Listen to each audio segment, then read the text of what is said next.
you go bankrupt. And there's a penalty for bankruptcy. Your credit sucks. You're very difficult to get a loan. Very, very difficult for people to trust you again. You have to earn that trust back. And even then, it's always going to be a stain in your... Absolutely, he needs money. You think he's going Once broke? again, come on. Fighters like that always go broke.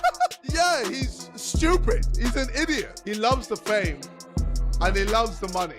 So ultimately, if you're just that money hungry and that fame hungry, you're gonna just do whatever. You don't care what. Shocking reports describe Jake Paul having a courtroom breakdown after heavy fines allegedly left him bankrupt, as Stephen A. Smith claims Jake lost everything after being sued for supposedly fixing his boxing matches. He states that risking all his money was never worth it because once illegal actions are revealed, punishment cannot be avoided. Stephen explains that when wrongdoing becomes public, the consequences always follow, and this situation was expected to happen sooner rather than later, according to several media reports. Because there's a price that you pay that is not... Jake Paul reportedly says he lost all his money and even had his YouTube videos removed due to content problems. He adds that every lawsuit cost him millions, and the losses grew fast. According to Jake, even though he once earned massive income, the non-stop legal fights emptied his finances and left him with nothing. He reflects on how fast money can disappear when someone faces repeated legal trouble.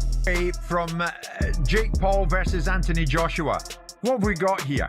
As I look at it, for the fans, it put boxing still on the map because it keeps boxing relevant. Having exhibition fights like this, different celebrities and different things like that. I look at it as a fun thing for fans and stuff like that. I don't really take it seriously, because we in the business of boxing. That right there is just exhibition stuff. But I'm hearing they say it's a real fight, but yeah, it's a real fight because both guys are getting in a fight. I'm still the one that be thinking certain things are scripted as well too. So, but we'll see.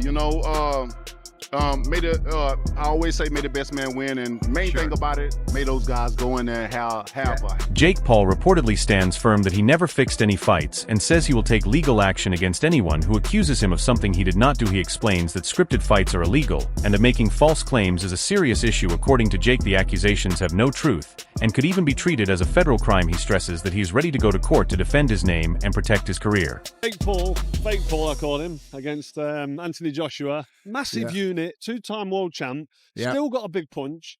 I think he's mentally fragile at world level if he goes against the big guns because of the knockout, especially the Dubois knockout when he got fucking splattered. You know what I mean? In round 5, and he got hurt early on and then he got done. And he's not been in the ring for 13 months. Yeah. But can you see a world in which Jake Paul is competitive in this fight? No.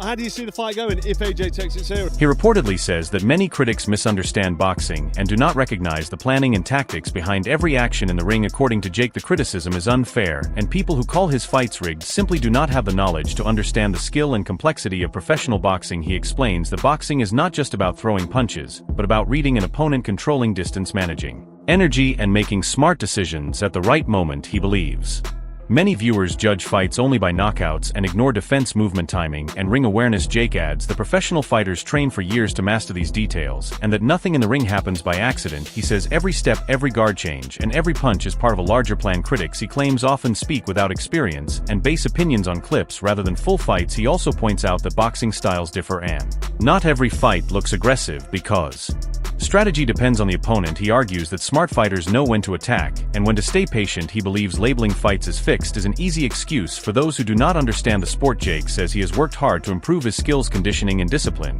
and that his progress is real. He adds the respect in boxing is earned through effort and consistency, not internet opinions. He believes fans should take time to learn the sport before making serious accusations. He also states that false narratives harm the image of boxing and disrespect athletes who put their health on the line. He emphasizes that professional boxing is regulated and closely watched, making illegal actions difficult to hide. Jake ends by saying that he welcomes fair criticism, but will continue to speak out against claims that ignore facts, training, and the true nature of the sport. After the fight, jaw broken, heart and balls intact. That's a good thing.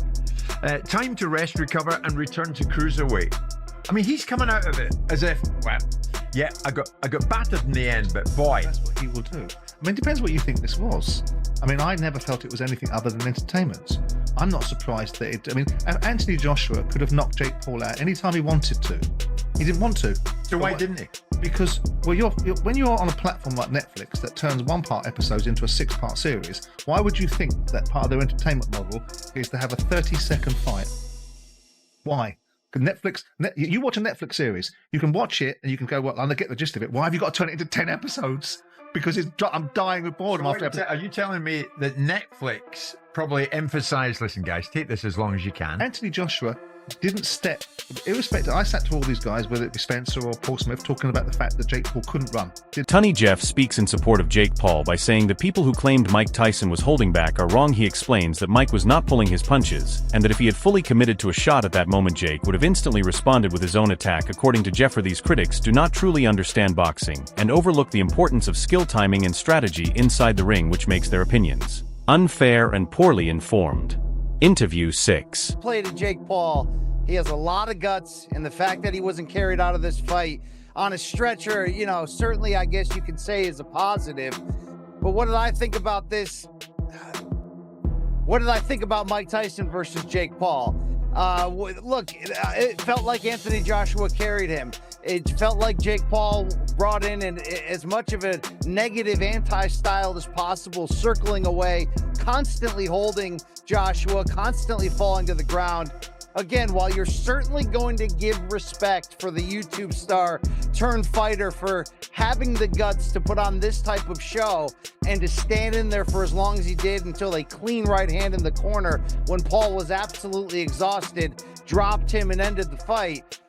This is not elite boxing, and we knew that coming in, but if these fights are going to be sanctioned as official fights, like the Mike Tyson fight from... Meanwhile, analysts on the Joe Rogan podcast claim that Jake Paul's fight with Mike Tyson appeared scripted. They point out that Mike looked fast, strong, and dangerous during training, but seemed restrained once the fight began. According to them, his punches looked controlled, and his aggression was noticeably reduced compared to his usual style, which raised questions. They believe this suggests the match was carefully managed instead of being a fully competitive fight. Observers also say the pace, timing, and reactions in the ring looked adjusted, making the bout feel planned to some viewers, especially considering Tyson was not just a former champion, but one of the greatest fighters of all time. This fight was.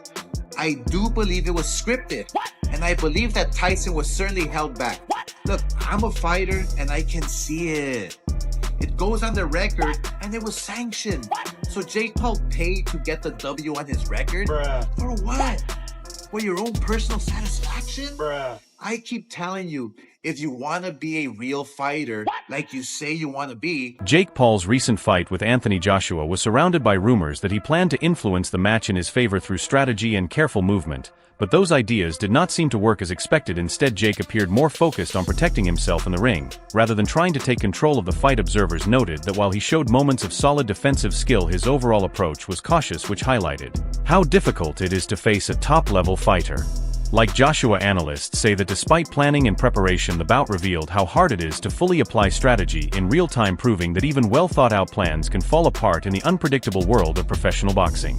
They broke some news about how he spoke to one of the Paul brothers and that they had an agreement that no one was supposed to get severely injured and that the fight had to last at least through the 6th round. As I was watching the fight, I'm like, damn, it looked like Mike came out a little hot, and I saw him do this one thing where he kept biting his gloves. I know there was a big age discrepancy here, right? Jake Paul being 27, Mike Tyson being 58, of course. But I'm thinking to myself, I'm like, is he biting onto his glove to hold back? Because it looked like he had something there. Even some of the jabs Mike threw, I'm like, he stopped his punch. I'm not trying to be conspiracy theorist here, but thinking to myself, I'm like, I don't know if Mike completely exerted himself or he just got really tired. I don't know about it being rigged or not, but I do feel bad for people who really are invested in the sport. You wanna know why I also think it might be a bit rigged? When the fight ended, Jake Paul kept calling out other fighters and he kept referencing, you guys need me, you guys need me. And I'm realizing he's meaning his money. So if boxers and people in the industry know that, hey, if we go get with Jake Paul, we'll make... Confusion spread among viewers during the 7th round of Jake Paul's fight with Julio Cesar Chavez Jr. when fans noticed online sources already listing Jake as the winner before the final bell rang. This early result triggered heavy debate on social media and led many people to question whether the fight was genuine or not. For many critics, this moment did not feel random, as observers have long pointed out a repeated pattern in Jake Paul's career, including carefully chosen opponents, heavy media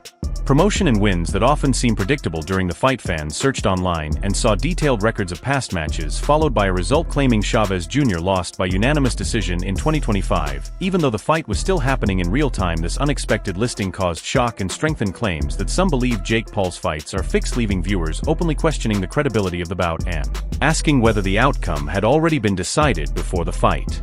was finished as screenshots spread rapidly. More fans joined the discussion expressing disbelief and frustration. Many said it damaged trust in boxing and made it hard to believe what they were watching. Others argued that search engines sometimes display errors, but critics pushed back, saying the timing felt too suspicious. Some longtime boxing fans explained that real fights are unpredictable and no result should appear before the final decision. This situation reminded people of earlier controversies surrounding Jake Paul, where results and narratives seemed too perfectly aligned with promotion and hype. Viewers pointed out that similar doubts followed previous matches where opponents were seen as past their prime or not fully competitive. The heavy focus on entertainment, streaming numbers, and viral moments has led many to believe that the sport aspect often comes second. Critics argue that boxing should be about fair competition, risk, and uncertainty, not guaranteed outcomes.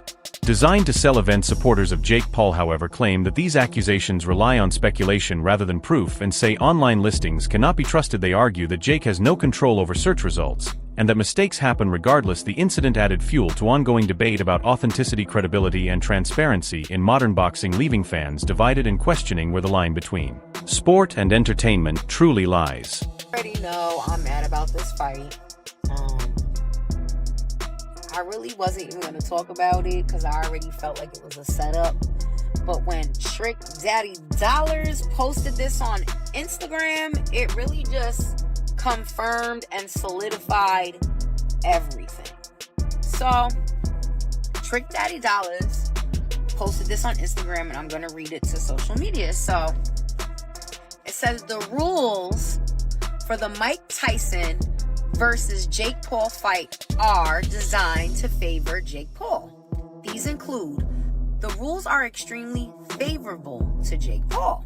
The contract will incentivize Mike Tyson to lose and give Jake Paul an opportunity to choose himself as a winner. The first stipulation in the contract will punish Tyson for knocking out Jake because he is paid on a sliding scale per round. If Tyson knocks Jake out in the first round, he would receive no money. If he knocks him out in the second round, he would only make a small amount of cash. For Tyson to make the most money, he needs to survive all 8 rounds, which means avoiding knocking Jake Paul out. If the fight goes to a split decision, it favors Jake Paul because the judges have to be approved by Jake Paul. I'm gonna let y'all read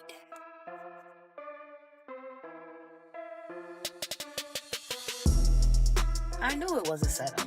Because you know what?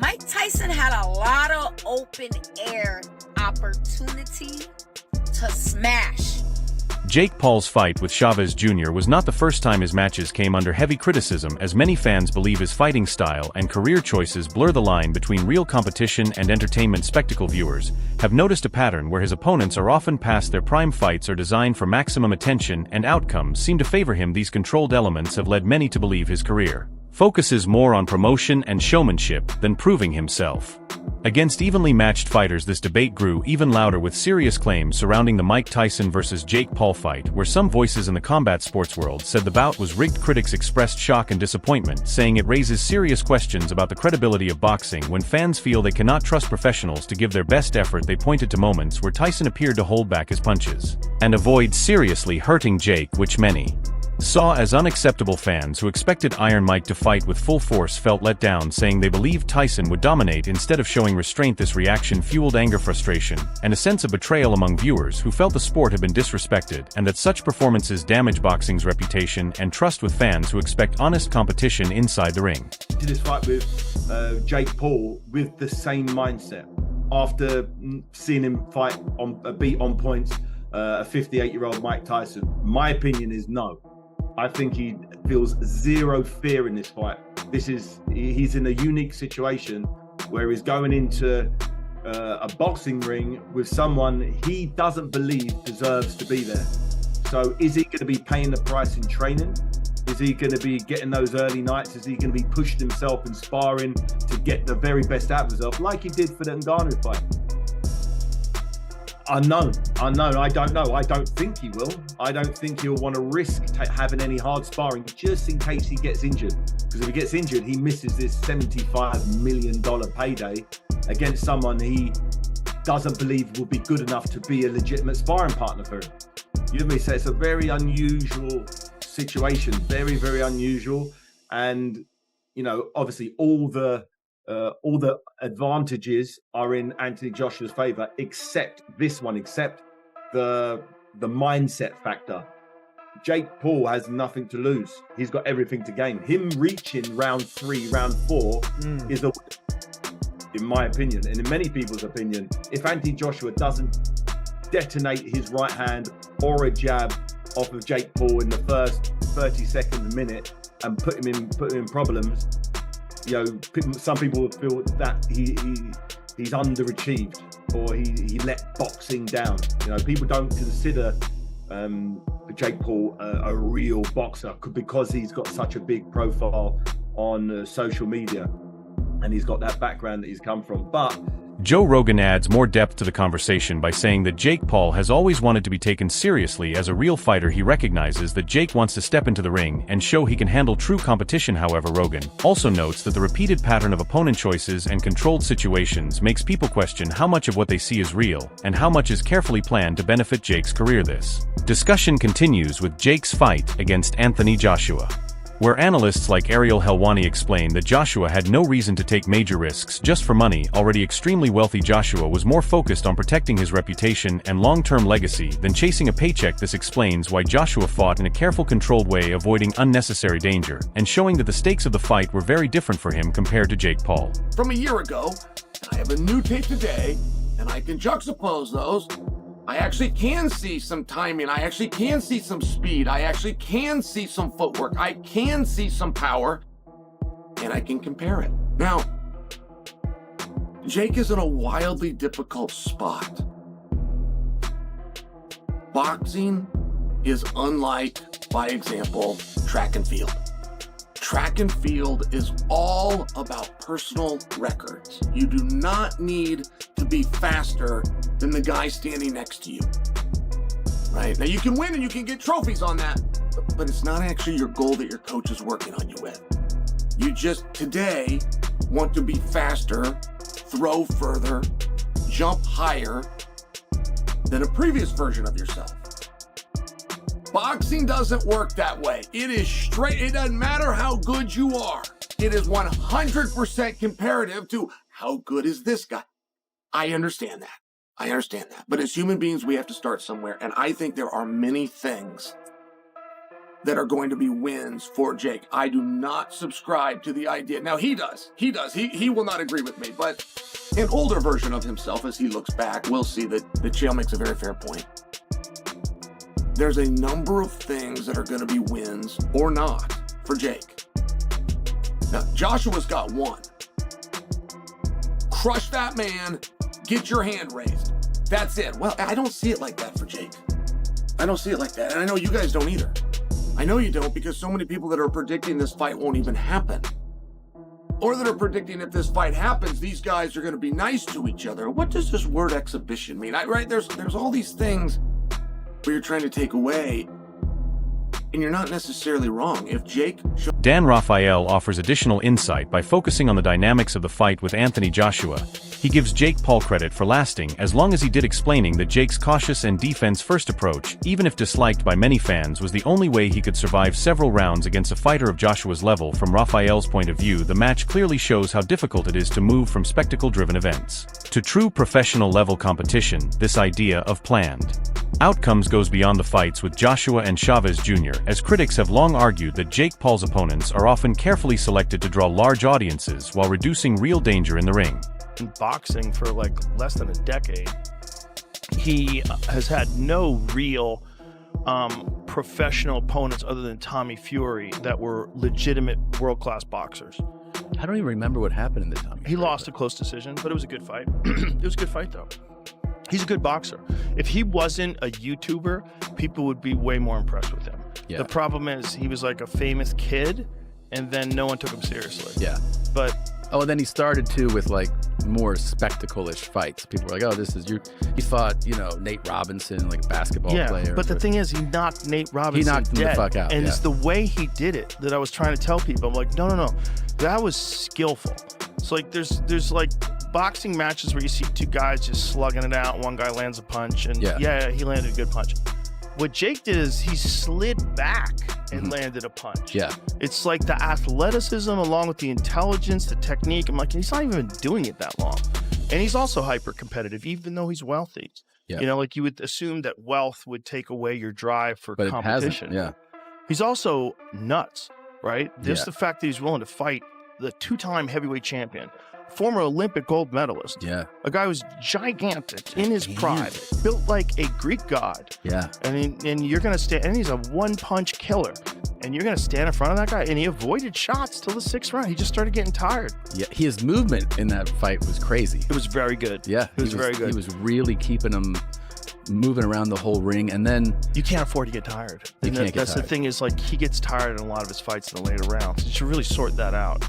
Because if he had a much bigger gas tank, like if he was training with like some of these elite world-class strength and conditioning coaches and just worked on his cardio, he'd be beating way more guys. Wade, a podcast host, criticized the choice to place a 58-year-old fighter in the ring for one of Jake Paul's bouts, saying such matchups should never happen under normal rules. He suggested that both the structure and result of the fight were likely decided ahead of time and driven more by money than fairness in sport. This belief that the fights are fixed grows stronger when people look at the repeated patterns of opponent selection, heavy media promotion, and tightly controlled fight pacing. Despite ongoing criticism, Jake Paul continues to claim he is a legitimate boxer facing big-name opponents and keeping a strong media spotlight around himself. However, the controversy